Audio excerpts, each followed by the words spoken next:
Jordan Hayes was the last person anyone expected to walk away from Thanksgiving dinner with her life completely changed.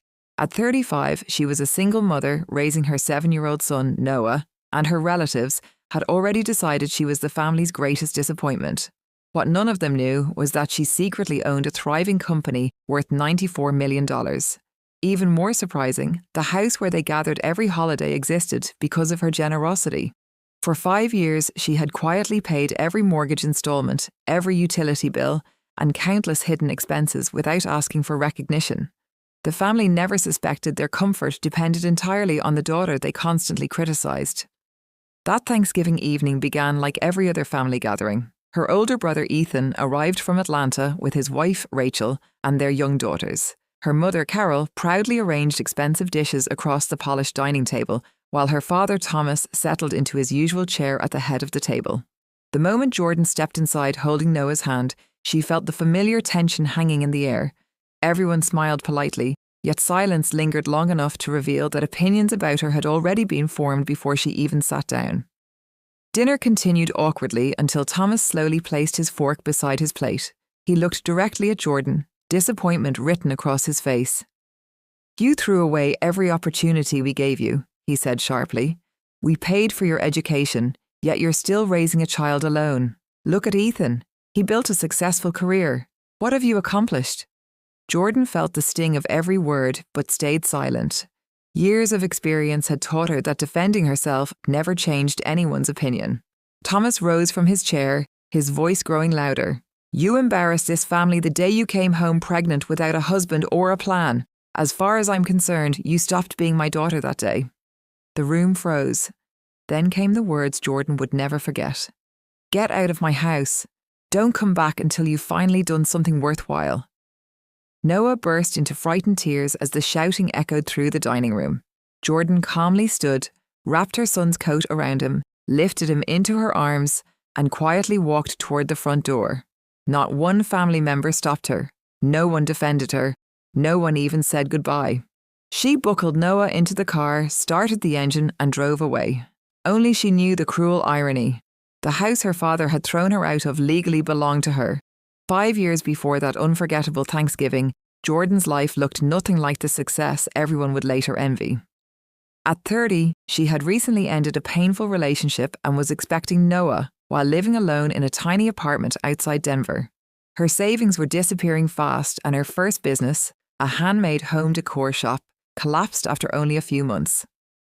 Sitting on the worn kitchen floor surrounded by unpaid bills, she seriously considered returning to her parents' house and admitting her father had been right about her all along. Instead, she chose one final gamble. Using an aging laptop and determination she barely understood herself, Jordan launched an online marketplace that connected independent American artists with customers across the country. She named the company Blue Harbor Collective. The beginning was brutal. She missed rent payments twice, sold her old SUV to cover payroll for 2 employees, and survived on cheap groceries while teaching herself digital marketing through free online tutorials late into the night. Noah slept in a small crib beside her desk as she answered customer emails until sunrise. Slowly, everything changed. A popular lifestyle magazine featured Blue Harbor Collective, sending thousands of new customers to the website overnight. Sales exploded. Independent artists recommended the platform to one another, and within 3 years, Jordan was negotiating licensing agreements with luxury fashion companies in Europe and meeting executives in New York skyscrapers. She still wore the same simple sweaters and jeans she had always owned, preferring privacy over attention. Despite her success, she never revealed the truth to her family. Instead, she quietly became the invisible foundation beneath their lives. She purchased her parents' home through a private holding company and arranged for anonymous mortgage payments, allowing her mother to believe a generous charitable organization had stepped in to help. She secretly eliminated Ethan's law school debt through another company that couldn't be traced back to her. Even the European vacation Ethan proudly described every Christmas had been funded entirely by Jordan. She convinced herself she was protecting everyone from feeling indebted. Deep down, however, she feared something far more painful.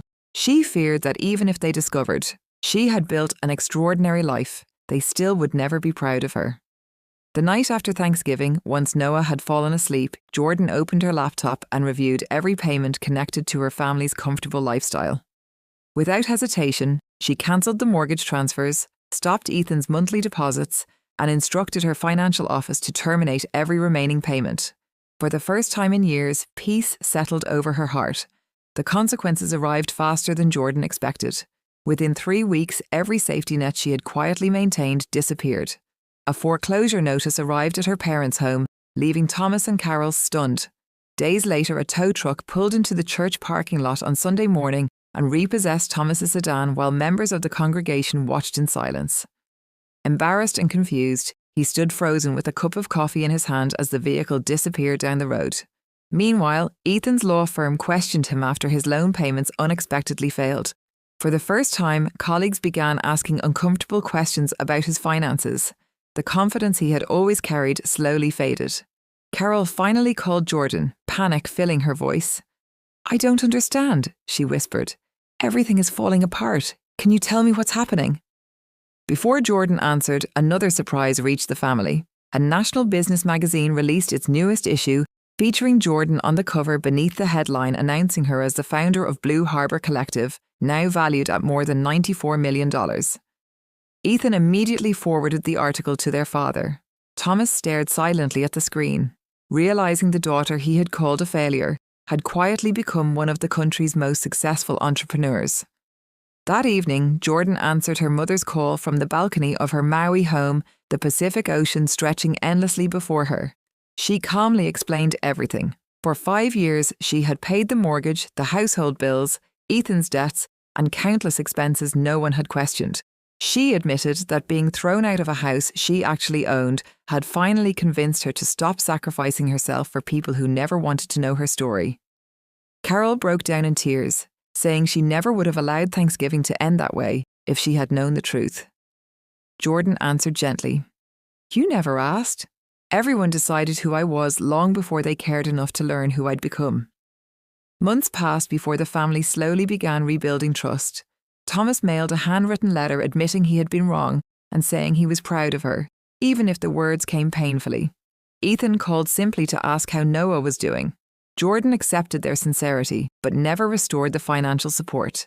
Instead, she invested her energy into creating Harbour Hope, a charity helping single mothers build independent lives. Standing on the beach beside Noah, she finally understood that her greatest achievement wasn't wealth. It was learning that her worth had never depended on anyone else's approval.